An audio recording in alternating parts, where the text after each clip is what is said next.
Hello everyone, I am Nupur and welcome to my YouTube channel that is Creation is Decision. In this channel, you can find stuffs related to stories, poetry, quotations, etc. So you can like, share and subscribe this channel named as Creation is Decision. आपको इस channel में story writings मिलेंगी, articles मिलेंगे, poetry मिलेगी, quotations मिलेंगे. सो इस channel को like, share and subscribe ज़रूर कीजिएगा. Through this poem, I am trying to convey a message. As the name of the poem is Dear Teacher, so I am trying to convey a message to all the teachers that we should never judge child's potential through his outer actions, as every child is genius and he or she only needs a right teacher to make him or her bloom to his or her highest potential. इस pome के through, dear teacher के through, मैं सबको ये message देना चाहती हूँ कि हमें किसी भी बच्चे की आउटर एक्शन से उसकी पोटेंशियल को जज नहीं करना चाहिए, क्योंकि हर बच्चा जीनियस होता है और उसको एक राइट टीचर की रिक्वायरमेंट होती है जिससे कि वो अपनी हाईएस्ट पोटेंशियल दिखा सके, जिससे उसकी जो स्ट्रेंथ्स हैं वो सामने आ सके. Right now here we go. Okay, now this is the feeling of a child who is saying all these things to his or her teacher. Okay, okay, dear teacher, don't ask me to remain stern when I can learn in my comfortable position. बच्चा कह रहा है कि teacher please मुझे सीधा बैठने के लिए मत कहिए जब मैं अपनी कंफर्टेबल पोजीशन में बैठ के सब कुछ सुन सकता हूँ, सब कुछ लर्न कर सकता हूँ. Dear teacher, don't misunderstand me when I look here and there. I can still listen to you without making an eye contact. बच्चा कह रहा है कि डियर टीचर, आप मुझे बिल्कुल भी मिसअंडरस्टैंड मत कीजिए, मुझ पे डाउट मत कीजिए. जब मैं इधर इधर देखता हूँ मैं आपको सुन सकता हूँ बिना आई कांटेक्ट किए, बिना आपकी आंखों में देखे बिना भी मैं आपको सुन रहा हूँ, अच्छे से सुन रहा हूँ. तो मुझ पे डाउट मत कीजिए जब मैं यहाँ वहाँ देखता हूँ. Dear teacher, don't burden me with excess of homework. My parents completing my piece of work stop my initiatives. बच्चा कह रहा है कि टीचर मुझे बहुत ज़्यादा होमवर्क प्लीज़ मत दीजिए. जब आप मुझे ज़्यादा होमवर्क देते हैं तो मेरे पेरेंट्स को वो काम करना पड़ता है और ये मेरे इनिशिएटिव्स को ख़त्म करती है चीज़. मैं खुद अपना काम नहीं कर पाता क्योंकि बहुत ज़्यादा होमवर्क होता है. Dear teacher, when you catch me talking in the middle of your lecture, you should ask me the reason first before scolding me and my partner. बच्चा कह रहा है कि टीचर, जब आप अपने लेक्चर के बीच में मुझे बातें करते हुए देखते हैं या कुछ बोलते हुए देखते हैं तो आपको पहले मेरे से रीज़न पूछना चाहिए बजाय कि मुझे डांटने के, मुझे और मेरे फ्रेंड को. ओके, पहले मुझसे रीज़न पूछना चाहिए.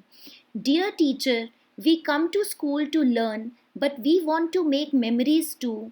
In lieu of sitting and listening for hours, a gossip session in between can be an ice-breaking moment for us. बच्चा कह रहा है कि टीचर, हम स्कूल में आते हैं लर्न करने के लिए, बट हमें कुछ यादें बनाने का भी मन करता है. घंटों बैठे रहते हैं, हम आपको सुनते रहते हैं, लेकिन बीच बीच में आप हमें परमिशन दिया कीजिए कि हम गॉसिप, हम बातें भी कर सकें अपने फ्रेंड्स के साथ. इससे हमें जॉय फील होता है, हैप्पीनेस फील होती है. Dear teacher, why are we bound to act like an eagle when we are in the body of baby elephants? Who has seen an elephant flying like an eagle? सो बच्चा कह रहा है कि teacher, हमें eagle की तरह behave करने के लिए क्यों कहा जा रहा है, हमें फास्ट बिहेव, क्विक बिहेव करने के लिए क्यों कहा जा रहा है, जबकि हम किसकी बॉडी में, हम बेबी एलिफेंट्स की बॉडी में हैं. इसका मतलब है कि हम सब बच्चे अलग अलग हैं. ओके, और किसने देखा है एक एलिफेंट को ईगल की तरह फ्लाई करते हुए और ईगल को एलिफेंट की तरह दिखते हुए? इस इसका ये इंडिकेशन है कि हम सारे बच्चे अलग हैं, हमारी अलग अलग पोटेंशियल्स हैं. Dear teacher, why are we calculated time and again when you also know that every day comes with new light and fresh energy? बच्चा कह रहा है कि हमें बार बार क्यों जज किया जाता है, जबकि आप जानते हैं कि हर दिन हर बच्चे की एक अलग ऊर्जा होती है. हम रोज़ सेम डे की तरह नहीं होते हैं. Dear teacher, why are we put up in the parameters of excellent, good, above average, average, below average? हमें इन सब चीज़ों के पैरामीटर्स में क्यों डाला जाता है? Dear teacher, why that Shekhar and Ananya are considered as the bright lights of our class when you know that Ahana is blessed with the creative skills and only need a right teacher to go ahead? बच्चा कह रहा है कि teacher क्यों शेखर और अनन्या को bright कहा जाता है, बहुत ही एक्सीलेंट कहा जाता है, उनकी तारीफ़ की जाती है. ये एग्जाम्पल दिया गया है शेखर और अनन्या का नए नेम लेके. ओके, और आहना जिसकी क्रिएटिव स्किल्स इतने अच्छे हैं, उसको क्यों नहीं इतना अप्रिसिएशन मिलता, बल्कि वो तो ब्लेस्ड है कि उसके क्रिएटिव स्किल्स इतने अच्छे हैं. वो ड्राइंग अच्छा करती है, वो एक्स्ट्रा करिकुलर्स में अच्छा करती है.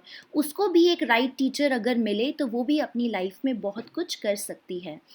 Dear teacher, there is no definition of a bright student as every child is born genius. बच्चा कह रहा है कि टीचर कोई भी प्रॉपर डेफिनेशन नहीं होती है एक ब्राइट बच्चे की कि कौन एक्सीलेंट है, कौन ब्राइट है. हर बच्चा जो बॉर्न होता है वो जीनियस ही होता है, बट बच्चे को चाहिए होता है एक राइट टीचर, एक राइट गाइडेंस अपने आप को सही तरीके से ब्लूम करने के लिए. So I hope you have understood the message given by a child to his teacher. आपको ये मैसेज समझ आया होगा. इस पोम के थ्रू चाइल्ड ये कहना चाहता है कि सारे बच्चों की पोटेंशियल अलग होती है. हमें किसी भी बच्चे को जज नहीं करना चाहिए, और हर बच्चे को अगर एक राइट टीचर मिले तो वो अपनी लाइफ में बेटर कर सकता है. I surely hope that this poem can bring a positive change in everyone's perspectives for children. Right? So, thank you for listening this poem, and its name is Dear Teacher. So don't forget to like, share and subscribe my channel, and its name is Creation is Decision. Thank you so much.